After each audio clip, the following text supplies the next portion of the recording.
Under Watchful Eyes by Robert Antony. Edited by Stephen Kelly.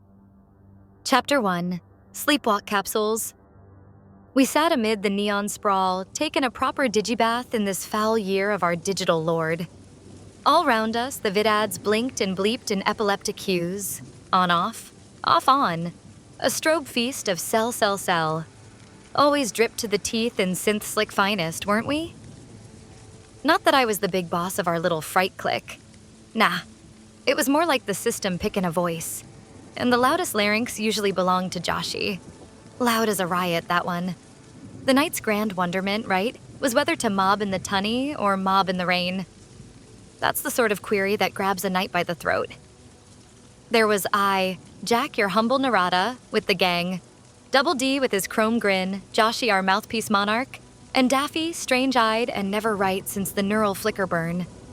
The lower platforms squatted closest to the chop of the drink, just a cough away from the waves, fenced in by rust-bit chain link. That's where we'd park our bones, the tunny. Yeah, chosen many a time. Safe from clowns, those painted death freaks who stuck to the high glow. Most of all, it was far from the watchers. Less glint, less scan. Less of them red eyes blinking for a face. Up in the neon walks of the normies, all light and lens, you got reminders, flashing, humming, of how the system always sees. And it always sees. The listeners, oh, they never sleep, do they? Always tuning in, ears fat with our chatter, sniffing out prophecy and our sins. Snoops in the blood stories of our lives, stringing threads into little black cases, stitching guilt into your very shadow. That's how we float. Like scum on a storm-black ocean, in a world gone fully drink. Cities drowned, towers rust deep under the waves. The high ones, the officials. I never ticked a box for 'em. Yet somehow I've always known their names, like a sickness you're born with. The system's rot seeps down into your marrow, thick as grease. Stories of brighter years drift around like old ghost legends, told in half-mad mutters. We don't love unless we're prompted. Don't rise unless commanded. That's the collective way. Obedience dressed up like salvation. Freedom rationed like air. You'd swear on your mum's grave, that everyone was a proper Alpha Party loyalist. Every face grinning the same plasticky smile. Every voice spitting the same party line dribble. Not a peep about an immigrant that ain't branded a threat. Every inmate death gets played on the feeds like some state-sponsored snuff drama. And the ones who don't clap loud enough? Vanish. Smeared, shamed, burned. They either love it like a drug, or they curl up in the corners cringing, praying not to be the next name scrubbed from the census. No in between. No room for breath. The voice of the collective appeared. His eyes intense and his voice strained in joyous presentation through every communication device. 00900. The 46th regime has fallen. Stand by for truth. The former administration's excessive dependence on state spending and strict regulations resulted in an economy that, while showing some decent figures, was fundamentally fragile. Victory through our leader. Hail Alpha Party. Serve the leader, love the leader. We are the collective. That's what all the glowy, blinky signs screamed across the bones of Historia. Every corner, every slab of wall, same chant, same poison. We slunk out the tunnel like roaches on chrome, mobbing hard onto the night-stripped street. There was this skivvy little smeg by the name of Scoob, all jitters and bounce, who owed Double D a fat roll for a drop deal gone ghost. Him and his sly bitch thought they could zigzag their debts and fade out. Not tonight, my brothers. We spotted him skulking by the edge of the tube entrance, eyes flicking like rats sniffing poison. I didn't wait for the nod. I sent my fist singing through the air and made love to his jaw with a crack. His whole body spun like a toy unspooled. He was all flinch and no bark. A proper beta cuck if ever there was one. No mercy.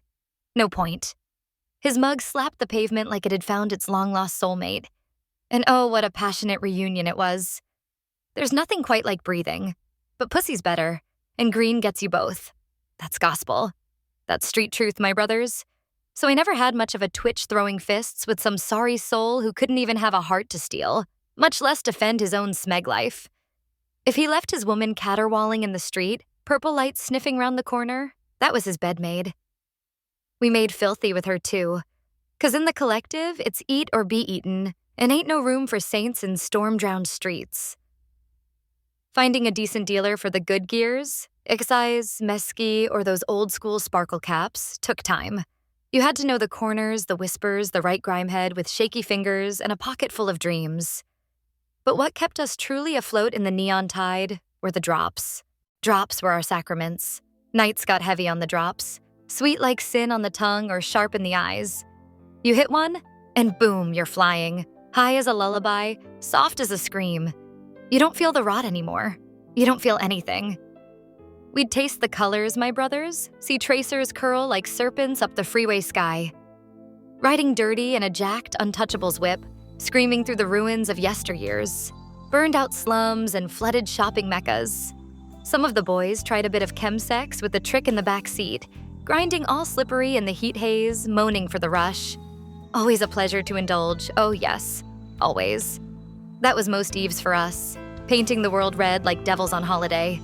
When it came to watering holes or chem palaces, you could count on a clown or a trick to ruin the bliss.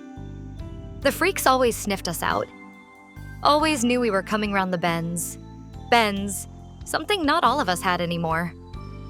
Twisted or snapped or lost in the flux, we moved like broken things, pretending to dance. The flash pictures were where we roamed for our hungers.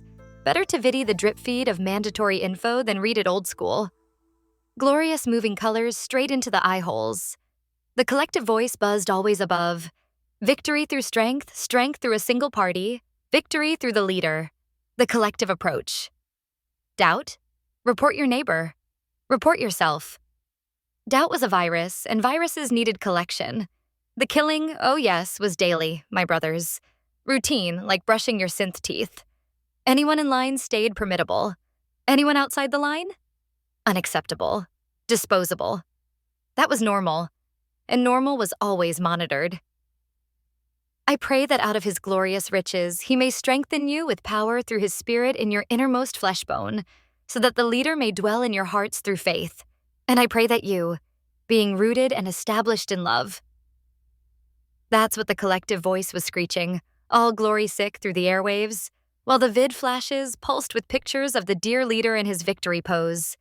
Eyes aflame, arms wide like he'd just birthed the world.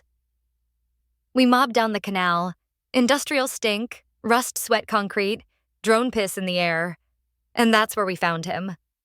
Some crusty old street urchin, a walking sack of meat and regret. He'd just polished off a handle, face red and howling mad to the chrome moon, crying out for more drops like some low god of the gutter. He already had some, clear from the dirty straw jammed right up his nostril. Dried blood crusting like a badge of honor. Some say that's the cleanest way to go. No shaking, no faking, just break, bang, gone. But not us, my brothers. We still had work to do. Hanging out at the pooch track could be fun some nights. We would scrap to see who smashed a young girl's pussy. I was just watching the acid rain drip slow over the cracked track when Joshy barked at Double D, "Don't come all whack and quit frontin' like you can sell those sorrows for cash." Double D was hitting his own stash too hard, eyes glassy, whining about needing more just to clear his debts. "You're a bad bet, brother. No faith here. Not my brother." "That's God's hurt, man. God's hurt, my brother," Double D moaned. Joshy shot back, "Think, think, think. And maybe it's true, I say." "I feel that," Double D said, voice soft but stubborn. "You know nothing about that." "I know most about your moms," came the jab, and we all cracked up. Double D grinned, shaking his head. "Get the fuck out of my face, you spooks." "Be a spook," Joshy laughed, his voice cutting through the concrete jungle as Double D slipped away into the shadows. "What are your rats doing over here? Making trouble for me?" Cheery called out, stepping down from the car with Daffy sliding out behind her. Nah, girl," Joshy replied, flicking his smoke. "We just chillin', puffin', playin' it light. Nothing serious." "You all play too much," she said, dragging hard on her cigarette, eyes sharp as shards. "I play no whack-ass shit. I'm a dragon," Joshy boomed, beating his chest like he owned the night. He grabbed Cheery, hoisted her up onto the hood of the car, peeled open her collar, and sank his teeth into her neck. "You don't know how to slay. Just suspicious all the time. At least you ain't like Mr. Soapbox," she shot back. Joshy paused, his eyes narrowing. "Mr. Soapbox?" "Yeah," Daffy chimed in. "Like those blabbermouths down in Thomas More Square. Got a new one every week. Always talking, getting the crowd all riled up." "Daylights, you mean?" I muttered, irritation curling in my gut. "Those motherfuckers," I spat, too loud when we're just trying to collect our rations.